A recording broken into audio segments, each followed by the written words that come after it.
আসসালামু আলাইকুম। ওয়ালাইকুম সালাম। ভাই আমরা যে জামাত ইসলামের উদ্যোগে কাজটা করতেছে কেমন, মানে আপনার কেমন হইলো, কেমন লাগে একটু বলেন। ভাই এটা বলার মতন কিছু নাই। আসলে জামাত এমন একটা দল, আমরা আল্লাহরে বিশ্বাস করি। এরপরে বাংলাদেশে যদি কোনো রাজনৈতিক দল থাকে, সেটা বিনা স্বার্থে যদি কেউ কাজ করে থাকে, নিজের স্বার্থ ব্যয় কইরা, সেটা হলো জামাত ইসলাম। এবং জামাত ইসলাম শুধু নিজের জন্য করে না, দেশের মানুষের জন্য কাজ করে মন থেকে, নিজের জান মাল দুইটা খরচ করে। তার প্রমাণ তো এই যে এটা আপনি নিজেই দেখতেছেন যে বাঙ্গা রাস্তা ঠিক করার মতো বাপ মায়ের দেশে নাই।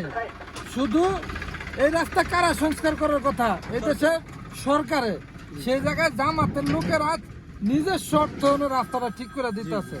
এরা ক্ষমতায় গেলে দেশের শোষক হইব না, এরা শাসক হইব, এরা মানুষের সেবক হইব। কারণ এরা অরিজিনালি ভালো লোক।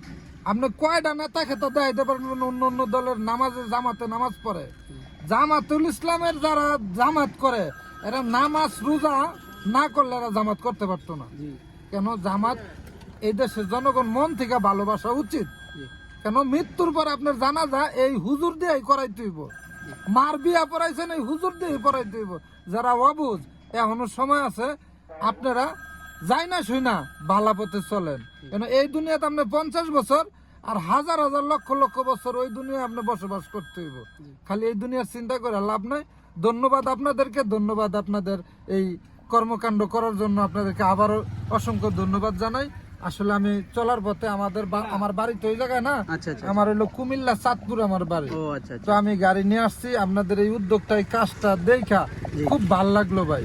কেন এই কাজটা তো আর আপনার জন্য নিজের জন্য করেন নাই, এই দেশের জনগণের স্বার্থে, রাস্তা যারা ব্যবহার করবো তাদের স্বার্থে করে দিতেছে।